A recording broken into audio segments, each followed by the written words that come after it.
Hi everyone, my name is Emma, Emma Friedlander-Collins.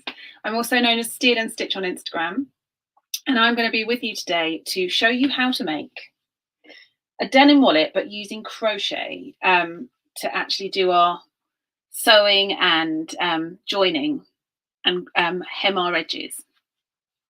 So my big thing, I'm a crochet designer and author, and I've written a whole bunch of books, and I've got a lovely course with Domestika on how to upcycle a pair of flip-flops and create a pair of slippers. And I've also recently been chatting with them on their Curious Minds podcast, talking about mending. And so the thing for me is that mending and remaking are they're one and the same thing. So if what mending means is to repair something that has been broken, then upcycling for me is that same thing. There are enough clothes in the world for all of us already. If you've done my course, you'll know I'm really passionate about talking about that. But they get discarded really quickly and really easily. And I think a way of repairing is remaking them so that we can bring them back in and start using them again in lots of different ways. And if that just means redesigning them so that they fit better, or adding tassels like you can see in this particular image, or adding pom-poms to a jumper, these ones are made using crochet, then actually I think that's a really, really important thing. So learning how to interact with the things around us, like garments and stuff, and getting confident creating those things, I think is a really powerful tool when we come to talk about sustainability. And the big word that gets thrown around is refashioning. So what I'm actually going to show you today is how to start thinking about refashioning using crochet specifically. This particular example here is actually one of my favourites, which is a bomber jacket. Made from a shirt, or this is a sweatshirt that we cut the middle to turn into a cardigan. There's all sorts of different ways you can interact with the clothes around you, and I'm going to give you the beginner's basics. Now I have I've got a couple of examples I'll quickly show you first, just so that you can get an idea about the opportunities involved in upcycling using crochet. So I've already shown you the flip-flops. When they get all worn out and you don't want to wear them anymore because they're a bit gross, crocheting into the edges around here, and then making new granny squares to create the tops, making a bit of indoor slippers, and then they can also become da da da da. Now, if you live somewhere like me, which is chilly a lot of the time, having a pair of woolly boots is perfect. So that's, again, flip-flops, just refashioned. But some of the other things that you can do with it. So this, for example, was a man's t-shirt. It was my husband's t-shirt, which I stole off him. And it wasn't the right shape for me. So what I did is I cut the neckline off, and then by adding a new crochet edge, rather than hemming or sewing, because a t-shirt's made of jersey curls really beautifully, it doesn't fray, so it's brilliant for cutting into, and then you can actually start working crochet directly into it through either making a running stitch, or, and this is what I'm going to show you today, by using one of these things. So this is a leather punch. They're really inexpensive, and it's like a hole punch but for fabric, and it is actually brilliant to use on denim. So we're going to be using it today on our denim piece. So I'm going to show you how to do that now. Okay, over here I've got another little camera set up so I can you can see what we're working on over here. I'm just going to wait to kick in. There we go. What I've got, so this is just a denim offcut.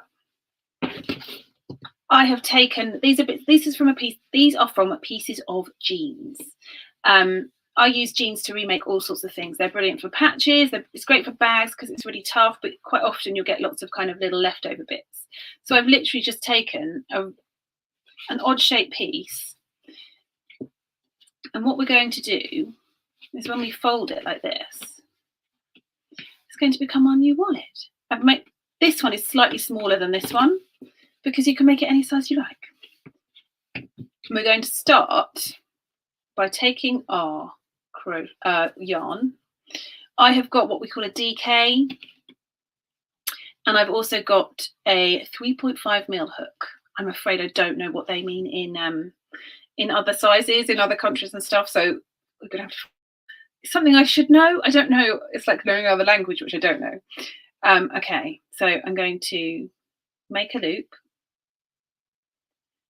I'm not going to teach you how to crochet today specifically. I'm going to try and go fairly quickly so that we can get this all done in an hour. But you can get my course if you want to learn the kind of basics of how to crochet. But what I'm going to do is make a chain of just a few stitches. And I will bring that up a little bit closer so you can see that a bit closer. I've got about 10 there, and I'm going to just work UK double crochet in each of those stitches. I do know terminology in other countries, so I know that this is a single crochet in US terminology. And what this is going to become is our template, because what we really want to know is how far apart to make our holes. Because you can go around, you can make a bunch of holes in the edge of your denim at any space that you like, but to make sure that your crochet sits really beautifully, you need to make a little template together. So I have a template here, and what I'm actually going to use it to do is measure from stitch to stitch where I want to put my holes. So I take my pen. What I'm hoping is this really shows up for you on here. If not, bear with me and I'll get a different colour pen, but I'm going black, so hopefully it should. So I've got one hole there. I'm going to make another one. So I'm going to make every 2 stitches. So what I'm going to do is make a mark between every 2 stitches. 1, 2, like that all the way around. Can you see that? You can just about see that. Here, I'll hold it up to the camera. You see, I'm actually just putting those dots along the bottom there. I need to do that all the way around, and we can either do that by using our template, or, and this is the quick way for me, what I do is I make a mark on my nail like this. See a little one here, and then that becomes my template. And I use that all the way around because it's just much less fussy.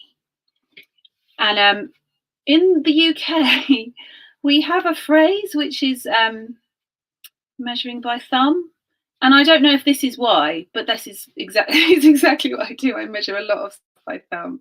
So if I'm turning up a hem, if I'm doing proper sewing, I'll use this bit of my knuckle to kind of as my guide. It just, I suppose it's like lazy really, but it's an excellent way of making your life easier. And it washes off. Okay, so we've done one side. I'm going to come up here and do this side. The denim I've got here is really a sturdy one. So in modern jeans, you get a lycra mix, which means they'll be stretchy, or you just get like a regular denim. You can use lycra mix, it's absolutely fine. But I find it can get a bit misshapen when you're wanting to kind of work into it with crochet. So I tend to try and use, I just go and buy loads of jeans basically. A local second-hand stores. So in the UK, we have charity shops. I know in the US, they're called thrift stores. In Australia, they're called op shops. Anywhere that sells like second-hand goods. So one of the facts in the UK is lots of people put stuff to charity shops because they don't want to wear it anymore, and they think that by giving it to charity, it's going to get sold on and get a second life. But actually, 80% of the stuff that's donated to second-hand stores ends up in landfill anyway. So it's much better to go and buy it and think of it as a material, like a resource to use, than not. Okay. Tessa. Hello, sorry, Tara. Hi, Tara Brown. So what I've done, I'm going to show you. I don't know inches, I'm afraid. I've gone roughly about 1 centimetre in, just under 1 centimetre. Maybe that's about 1/4 of an inch. Hang on. Oh no, my tape measures here, but that's all in centimetres as well. Yes, roughly. But it doesn't matter massively, because what we're now going to do is bring in our hole punch and make a hole. Ta-da! You can have it quite far in because the crochet is going to bind. Crochet will stretch as long as you want it to. So actually, you can have it further in. I wouldn't put it too much closer to the edge than that though, because if it does start to fray, and or if it's quite thin, then it will come apart. So let's say 1/4 of an inch. Now I'm going to have to use 2 hands to do this because I am feeble. What I quite often do is get, oh my god, it sounds so unfeminist to say I get my husband to do the hole punching. It's not that bad. I'm just can be a bit of a princess. So I tend to ask him to do it. Now I'm going to have to apologise. Someone has started up some sort of motor outside and I'm really hoping it doesn't interfere too much with the sound. But if anybody misses anything, then just say and I can repeat it. And I'm going to go all the way around, and you can see that's pulling those hairs up really nicely. The holes are, so Pam, I don't know if you just saw the beginning, what I did is I made a piece of just a single row of crochet, and the holes are 2 stitches apart. So you can, the idea is whatever sort of yarn you've got and whatever width or weight you want to use. So you can use chunky or Aran, or you can use really fine yarn. The trick is always going to be using your crochet as your template for the distance apart for your stitches. With these particular hole punch, you get lots of different sizes. There is a size slightly smaller than this. What I tend to do is I get my crochet hook and I work out that hole. So I know my 3.5mm hook is about the right size for this one. But so for this one, for example, it would be too big. Or for this one over here, which is a big beastie, that's way too big. So what I do is I'm using one of the smaller settings on my hole punch and a DK yarn, because from having just experience of doing this, actually, it means that I know the holes are far enough apart not to start fraying the denim. And it's easier to use in the fabric. But also because I'm quite a lazy maker, I use Aran weight or chunky yarn quite a lot, and actually I find it's absolutely fine. I made a whole, I got a men's denim shirt and turned it into a coat by cutting off the collar and cutting off the cuffs and working the really big chunky like primrose coloured crochet cuffs on it instead. And it worked brilliantly, and obviously because it's chunky it works up really quickly, and it means you're leaving really big spaces between the holes. So we're nearly done. Just going to come down this side, and what you'll see is it's starting to, it's sort of the denim wants to fray a bit already, but as soon as we crochet around that, it's going to bind that edge. So I just whiz down here, and this is where my feeble lady hands that have done too much crochet start to get a bit fatigued. And I just have to keep going. There we are, a few more. And the last one. Right, so I'm just going to clear this space off. You see all these tiny little, I kind of really wish there was something I could think of to do with all these tiny little denim circles. I make so many of them, I love them. But as yet, I haven't thought of anything. Okay, so now what we need to do is we're going to start working our edge. So that crochet I did earlier, I'm going to pull it apart, which for me is one of the joys of it. It's not after, once you're committed, that's it. And doing it, unknitting it is really hard. What I'm going to do is now what we use is these holes become our crochet stitches. So I'm literally just going to put my crochet hook in there. I'm going to grab my yarn. I'm not even going to do a loop on my yarn. I just fold it over the hook and I bring it through, and then I make a crochet stitch, and that is literally that simple. I'm going to hold on to both for a second, just while I do the second stitch. So what I'm going to do is I'm going to work 2 double crochet stitches. I'm actually just going to stand up a second so I can get closer to this camera to show you a little bit closer. So we go into the hole we do our yarn over, pull our crochet stitch through, we yarn over and pull it through, we do it again.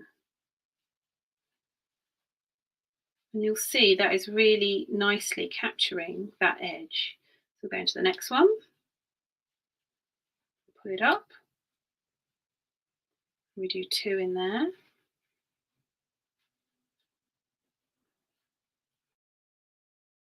Along, and can you see that it doesn't necessarily matter how far from the edge our hole is, because that crochet is really happily meeting it all the way. It's also really pleasing. Now I'm using a wool mix, any yarn that you like. A cotton's probably ideal because it's not stretchy, and it's also, cotton tends to be really tough. I stopped using acrylics. I felt like it was hypocritical to talk about sustainability and making and still be using acrylic yarn, because I mean acrylic's plastic and it lives forever, and even if we're using it to remake stuff, I just sort of, it wasn't sitting comfortably with me. Okay, so you can see as we come along here, because we worked out those spacings, it's really beautifully neat. So I'm actually going to sit back down again. And what I'm going to do is work all the way around the edge. And I'll do it as quickly as I can, but I also want you to not get terribly bored of this whole thing. However, if you want me to slow down to re-show you, just holler and I will stop and I'll also show you. So what does happen sometimes is we've got a little bit of fraying in the hole that we've made, but that isn't really going, that's not going to run anywhere. It doesn't ever I mean, I've been doing this for a long time now, and it doesn't tend to get any worse. It doesn't, the fraying doesn't get worse. And if anyone is interested, denim is a really interesting sort of cotton. It's the same as regular cotton. It's no different. The only difference is it's woven with a denser number of fibres, and that's what makes it so tough. And then it became a staple of like workwear because it was so durable. And one of the reasons that you get rivets in your jeans is because it was the only way that they could actually keep seams together, because the denim was so thick you couldn't get a needle through it. So it was a really, I mean, it's a really fantastic material to use, and it's incredibly durable. So finding new ways to reuse it when it's kind of had its life as a pair of jeans, because what often happens with a pair of jeans is it will go at the knee, go at the bum, but the rest of it will be fine. So the lower legs, lower legs on a pair of denim jeans are really, really useful bits of fabric. And I'm going to show you what to do at the corners. What we do, so we'll do our 2 double crochet in the corner, and then we want to work our way around the corner. So I'm going to chain 2. This is just like you would do if you were making a granny square. And I'm going to come back in. And I'm going to do another 2. You see, if we've gone around that corner, we've encapsulated the denim. It might pop out here or there, but it's not going to fray. And I'm going to do another 2 here and here. And then when I get to my angle, now I'm using an angle just because this was an offcut piece, but you can obviously do this with a rectangle really, really easily, and then you would just do this at every corner. But if you want to funny shapes, quite often a little bit of experimenting would usually do it. But for this one, I'm going to do 1, I'm going to chain 2, and I'm going to do another 1. And that's got me around that angle, ready to come into the next one. So that was a DC, chain 2, DC. In normal speak, double crochet, chain 2, double crochet. And then I'm going to carry on doing my 2 in each stitch. As well as denim, you can, one of the things that alarms a lot of people is the thought of cutting into knit. Massive advocate of cutting into knit. There's a particular technique called steeking, where you actually cut a jumper in half, for example, to make a cardigan, and then you just sort of sew the cut stitches. because it's so much easier than having to make two separate pieces when you're making the front of a cardigan, to just make one and cut it in half. And this really amazing woman called Elizabeth Zimmerman, I don't know if anyone's ever heard of her. She's like really old school, and she wrote this book called Knitting Without Tears, and she's just like, look, a jumper is a tube with two tubes stuck to it. It's not more complicated than that. And it was kind of reading that was a bit of an epiphany for me. And I was like, oh, actually, you don't have to follow works and it's going to be fine, which is sort of where this crochet hacking came from. So I've got another funny shaped corner to go around. I'm going to do the same thing. I'm going to do a double crochet, and I'm going to do a 2 chain. I'm going to do another double crochet. You see, that's just followed that shape. We've got our lovely ridge. Oh, I do love yellow and blue. I really do. But yeah, so you can actually cut into knit and do the same thing. But what's really useful to do with knit is to get yarn and a yarn needle and actually just kind of go in and pick up the cut stitches, which sounds like it's going to take forever, but actually is remarkably quick. So what you can do is change the shape of a knit jumper by cutting the neckline off and resewing it, or I've just made a jumper where I cut that. So I've got a real thing against Christmas jumpers, for example, because I don't think anything should be made as a one wear only deal. I think that's a terrifying waste of resources. So what I like to do is go and find Christmas jumpers and cut the fronts off and crochet them new fronts. And it's really easy with jersey, like sweatshirts, because that's the same as a cotton. It doesn't really want to fray, but doing it with knit is a little bit different.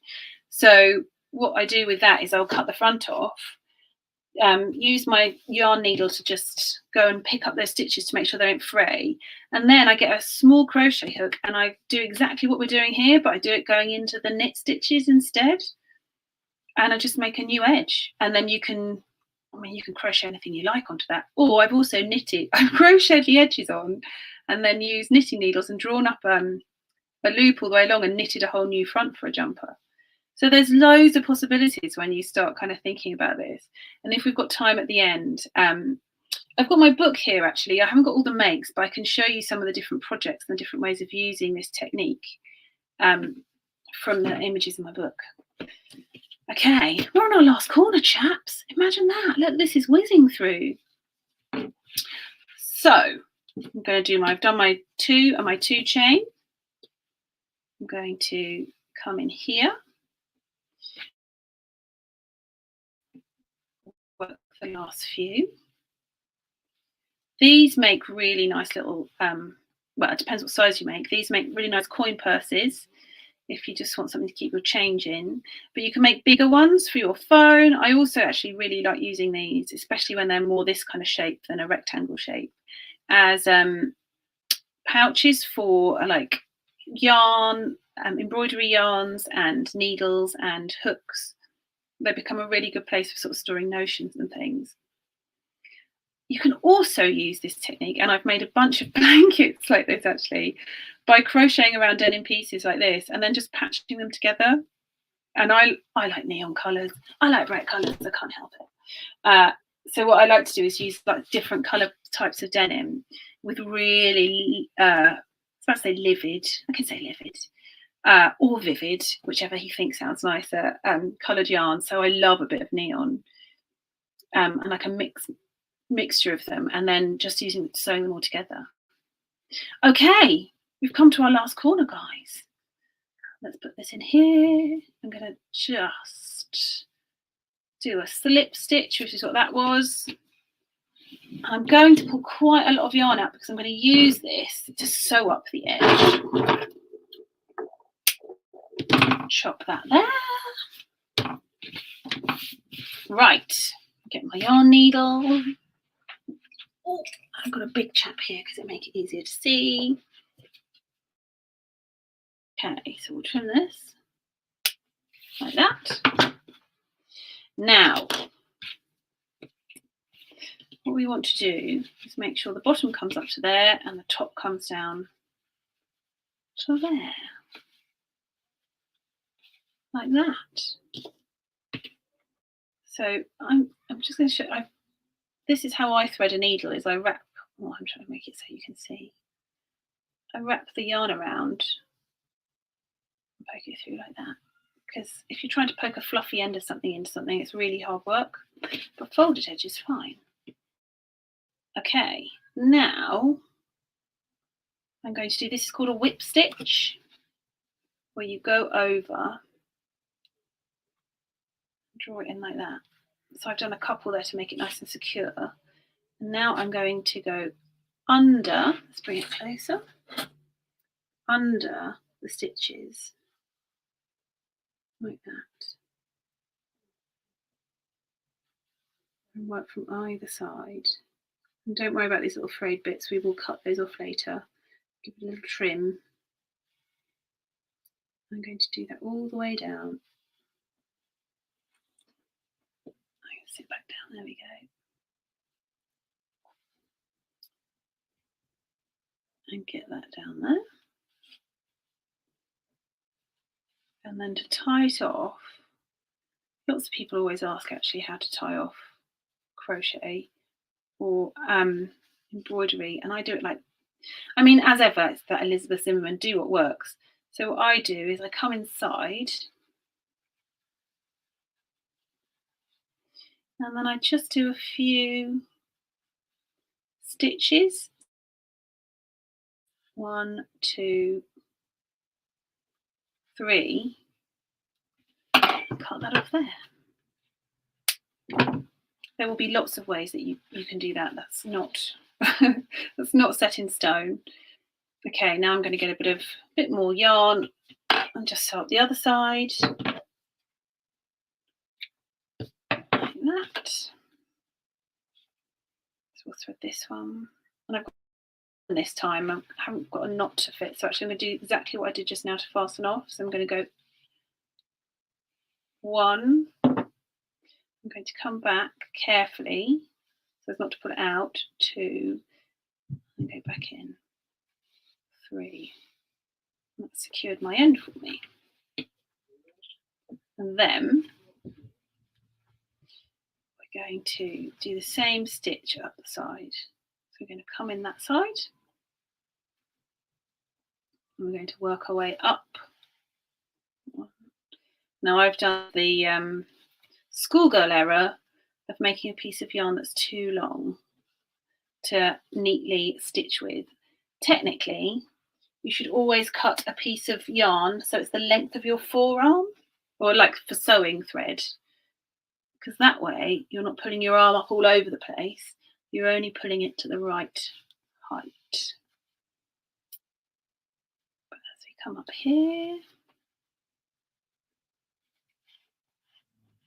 just see what we do by going underneath those stitches is we can keep that lovely definition, have the stitch design, that becomes part of the design. Quite often what I like to do as well is use a contrasting colour and do a whip stitch, which is the one where you go over the top, because that creates a different sort of finish. And the yarn colour you choose to do your stitches with can become part of your final design. Now we're back at the top. Because I want this to be super secure, I am going to do a couple of whip stitches. So 1, 2. I'm going to come inside again. And I'm just going to fasten that off. So we'll go in 1. And then the third one. 3. Okay. Ta da da da! Oh my god, that always excites me. Oh, now we've got a question. What are the most common crochet techniques?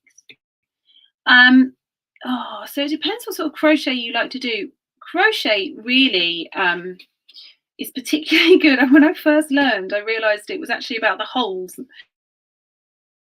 Because crochet is really good for making elaborate designs that can have lots of space between them, which knitting doesn't do very well. So it's got a different sort of art.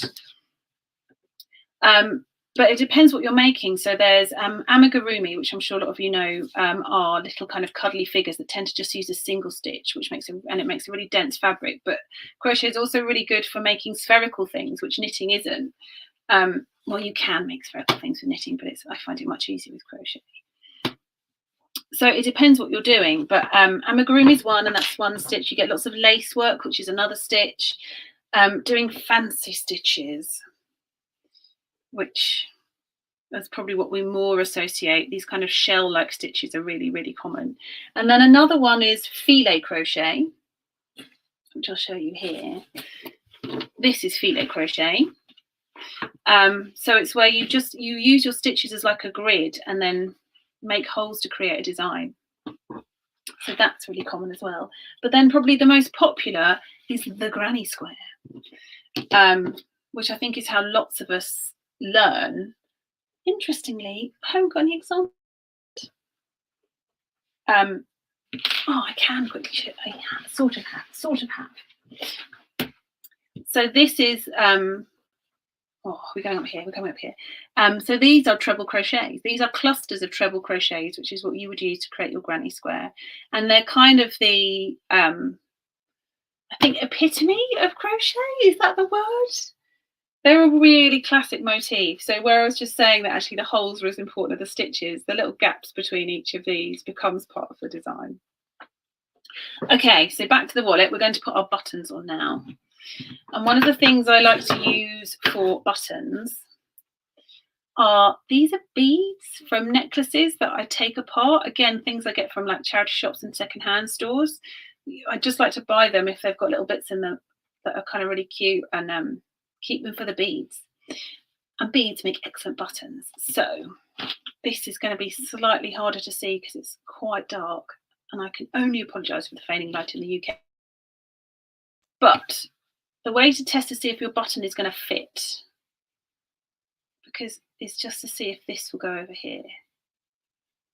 And it does. So we're going to use these corners here as our buttonholes.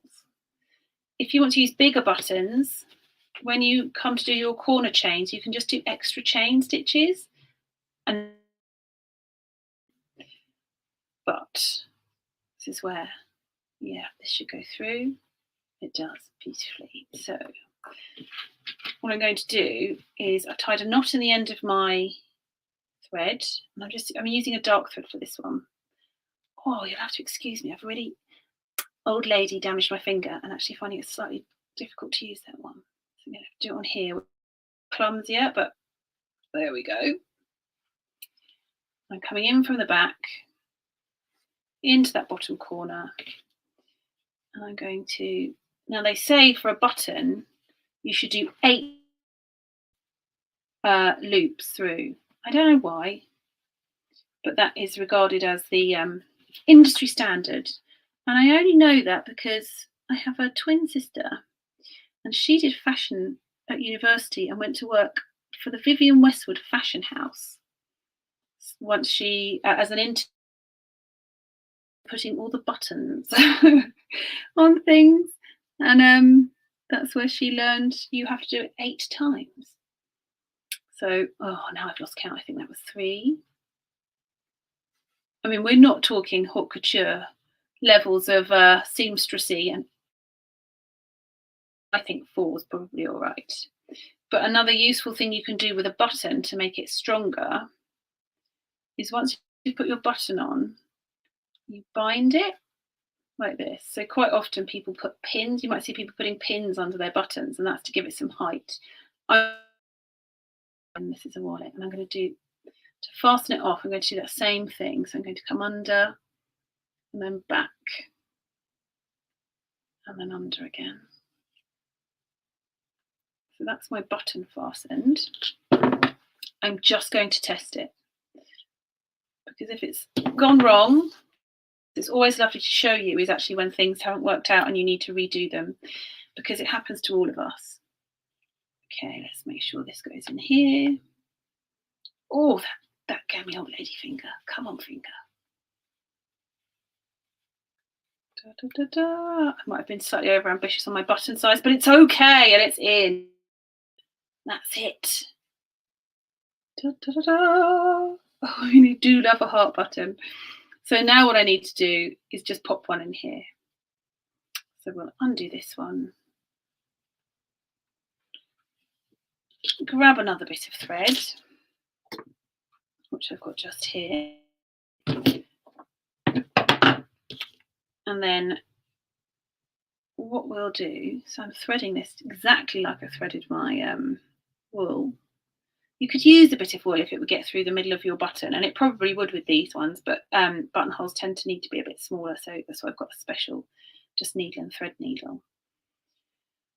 Now, I want my next button to be here.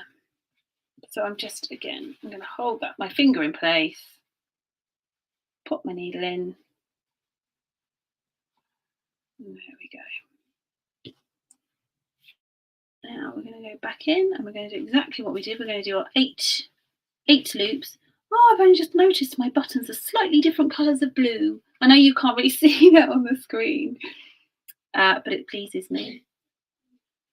Okay, so 1, 2. Now, I have made my children swear they're going to be incredibly quiet and not do anything online, but I can hear them rumbling about outside, so I can only apologise if they come in. Or, I mean, they're quite big by now. One's 13 and one's 10, so they're more than capable of spending an hour outside of this room on their own, but you can never tell, especially when they're not allowed to go online. Okay, button 2, I'm going to do the same thing. I'm going to bind it around there a few times, and we're going to do in, 2, 3. Oh, I'm so excited. I love it when these little things come together. They're amazing. Now, the thing is, you could do all this sewing if you wanted to, but I'm not a I do sewing, but I find it very precise, and I'm not very precise. You can probably tell from watching me. I like a bit more of a freestyle approach to things. And crochet, oh, look at that. Yay. Oh, so pleased. There we go. One little button-down wallet. Yeah, you could sew this, but actually I really love the contrast of the crochet on there, and the fact that we haven't had to do too much measuring. We've done a little bit with our thumb to get our crochet hook in, but our kind of general binding up the edges, and we've made a whole wallet in 20 minutes, was that, I think? It's not, well, 30 minutes. It's brilliant. It's genuinely brilliant. This one, again, these are just beads from an old necklace. I used the hemmed edge of the bottom of the trousers, so I didn't even have to crochet that edge, and that was just come together as well. How pleasing. Okay, what I'm going to do now quickly, because we've just got time, is one, if there's any questions, whiz them to me now and we can have a quick chat about anything else. Oh, and I'll show you one other quick tool that is really, really useful. So we've got the leather punch, which is brilliant for making holes in things and can be used on almost anything. But this one is a bradawl, and this is also really inexpensive. It's about £3 in the UK or something. And if you want to do the upcycled flip-flops, is what I'd use to punch holes in something more like foam. Okay, so while I have you here, I'm just going to show you some of the projects in here so you can get a rough idea of some of the other ways you can use this kind of upcycling technique. This is my lovely book, Crochet Hacking, and was a real joy to make.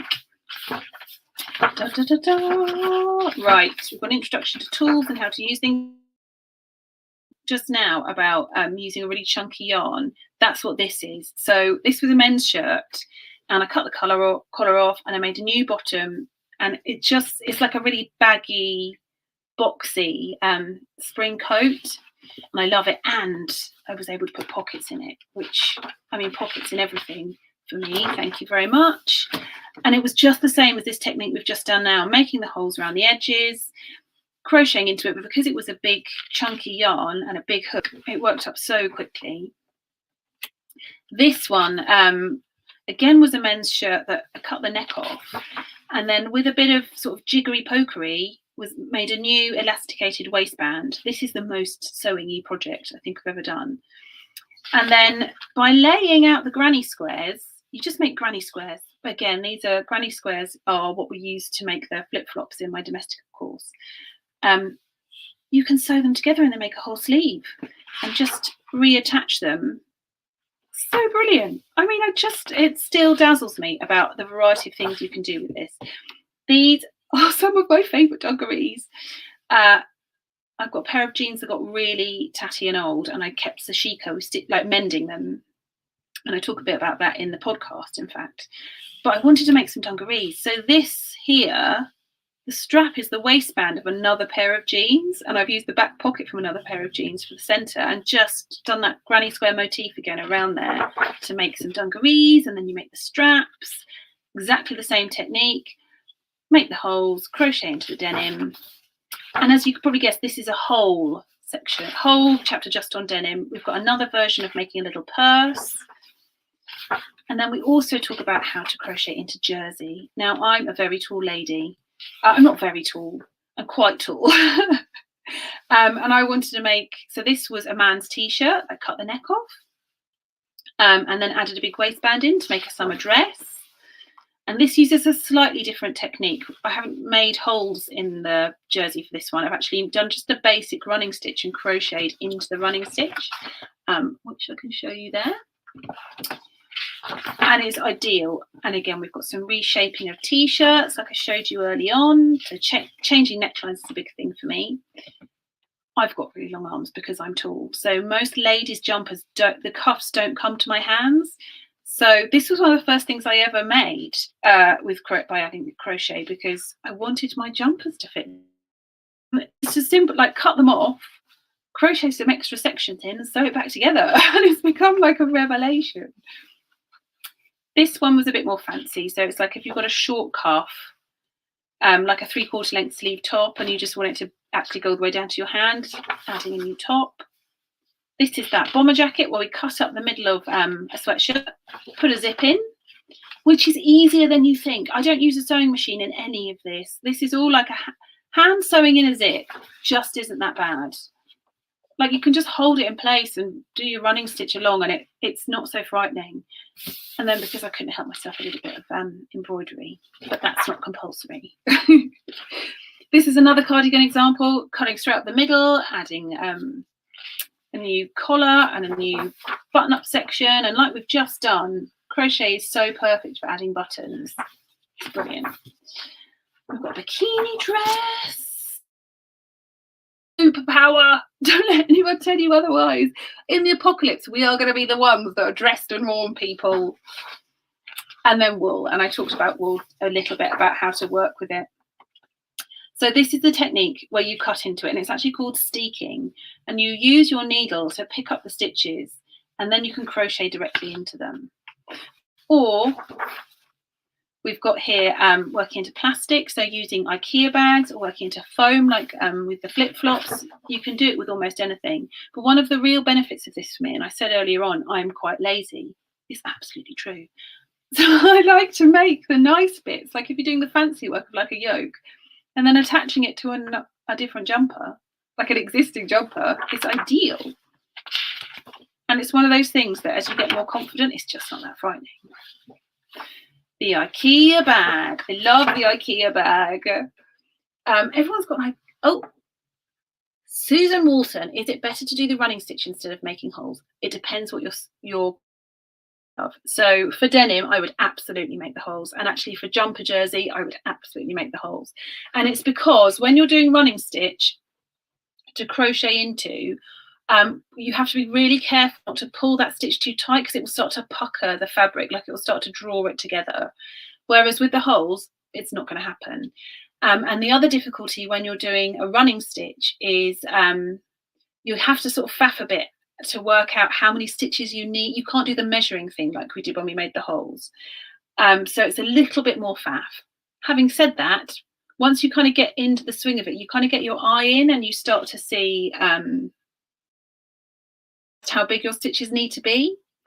But what you might find is actually sometimes you need 3 crochets in round a sewn stitch, or maybe 2 in one, maybe 1 in one. There's a lot more variables. So it's just, I think for me, a lot of that comes with confidence. So the more you do it, the easier that gets. So when I did, oh no. So like the difference is this one, I made the holes just like we did with the denim. Used the hole punch, made the holes. I mean, the potential is it's going to fray a bit more readily, like it will stretch out, but so far so good. So that's with holes. This one with the running stitch. The finish isn't massively different, I don't think. I mean, maybe it's a bit more puckered on that side, possibly. But I think it becomes, when you get confident and comfy with it, either way kind of works. There are materials I wouldn't use the hole punch on. So like there's a whole scarf that I've got that where you add tassels to the bottom. You'd have to do that one sewing, because something a really frayable fabric, the hole punch will just destroy. And when I was doing the IKEA bag, actually, you need like to fold your plastic over so it's double layer, so that you get a really nice clean hole, and you're kind of hemming it as you go with that one. So it's sort of down to material. The sturdier fabrics, even t-shirt, jersey, I'd probably now go hole punch every time, just because it's really easy. Okay, any more questions? Because I am astonished to see that the time is nearly up, which is amazing. Let's just see. How did you make the yoke for the jumper? Did you make your own? I did make up my own pattern to make the yoke for the jumper. But there's all I did was make a circle, and then I just kept increasing. So to make a yoke for a jumper, if you increase by 4 stitches each round as you go, it will pretty much go to the size of your shoulders. It's quite so all you have to do is make sure those 4 places that you do your increase are about here, one here, and then at the back again, it will grow in the right shape. So I just kept going with that one. The pattern is in that book though, so if you wanted to know how to kind of get that pattern together, it would have a look in there. But if you know that the general theory is you increase by 4 stitches every round, you can use any yarn and you don't need to follow a pattern, which is I'm not very good at following patterns. It's why I write them. Partly because I'll start and then I go, oh, but we could do this with it, and then I kind of go off on my own tangent with things. I do follow patterns sometimes, but for the most part I have so many ideas in my head, and I think, oh, crochet for me is a problem solving tool. And sometimes the problem is how do I make a camper van, for example, which is something I've had to make for somebody, when you've only got 3 stitches and a hook. Like, what can you do to do that? So I love that kind of challenge, that problem solving technique involved with that. And I also really love it when it comes to making garments and making things like yokes. Like, okay, how am I going to get from point A to point B when I've got some wool and a hook? But also I think that's why, for me, talking about using it for upcycling and refashioning is such an amazing challenge, because what's interesting about pre-loved garments, old stuff no one wants anymore, is that they were made by somebody, and by remaking something, you kind of honor that effort somebody's already put into something. Even if it's mass produced, it was mass produced by someone. And I think it's so easy and so cheap to just go and buy that stuff now, that we kind of forget the value and the time it took to make it in the first place. So by giving it that extra life, we're kind of honouring that process. And also, and this is a bit about mending as well, I think, I was about to tell you a statistic and I've forgotten my statistic. No, it's gone. When I remember it, I can put it up on there. Okay, chaps, any more questions? If not, I just want to, how do you read crochet patterns? Okay, that is a difficult thing to explain over video without a crochet pattern. It is all in my Domestika course.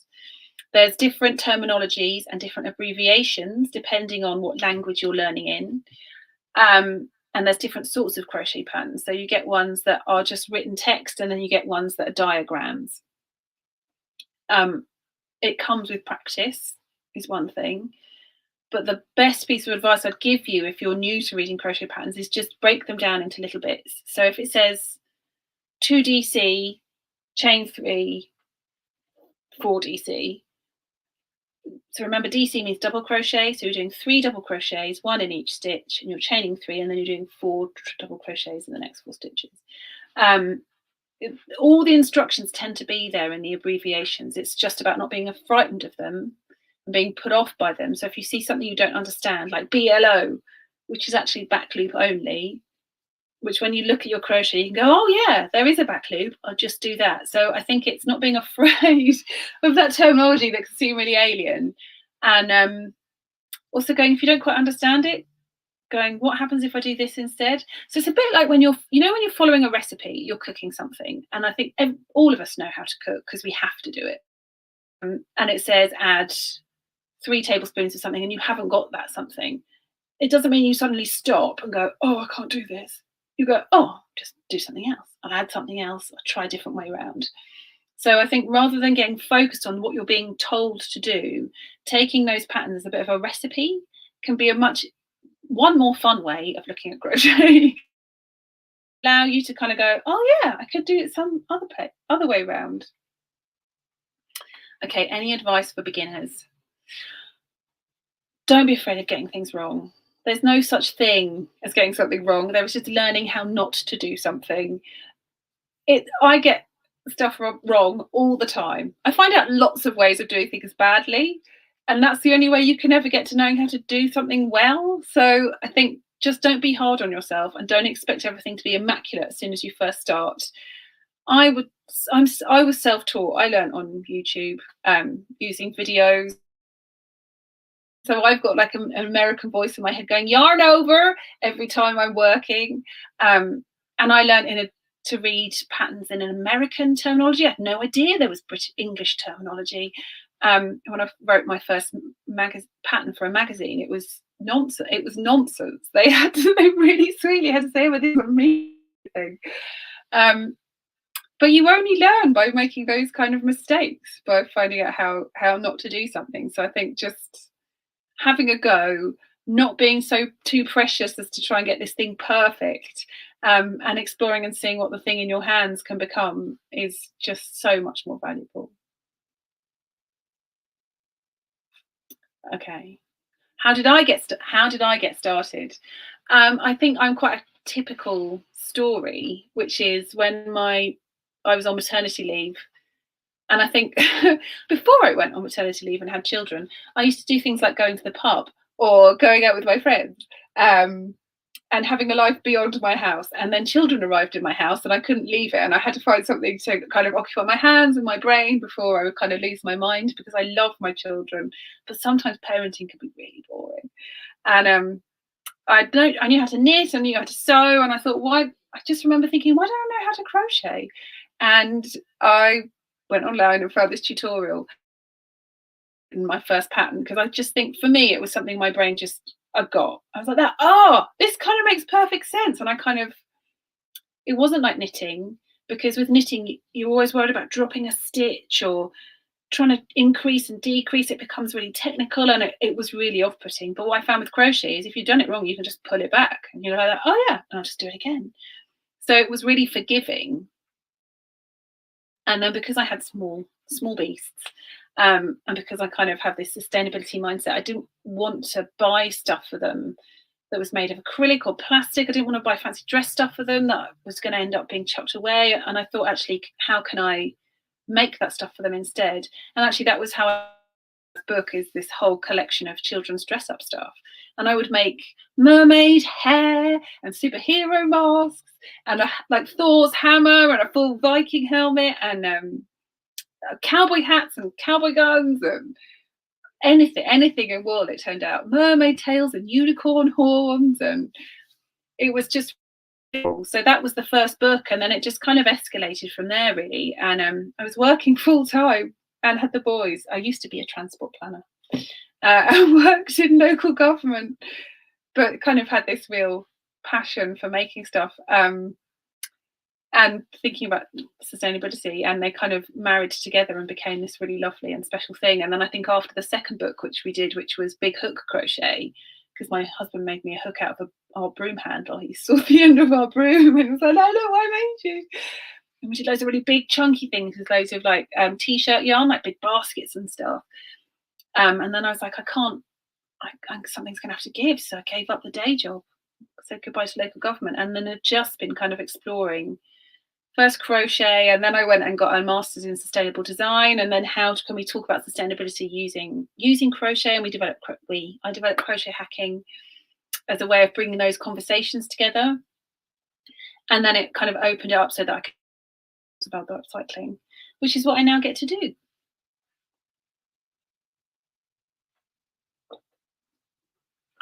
And this is my Domestika flask from all that time ago when I was filming my lovely Domestika course, which feels like a lifetime ago after COVID. All right, chaps, thank you so much for joining me. It's been a real privilege and a real pleasure to talk to you this evening. I hope that's been helpful and inspiring, and I'll speak to you all soon. Esto es lo que yo les voy a enseñar hoy día. I'll be showing you guys how to finish this mask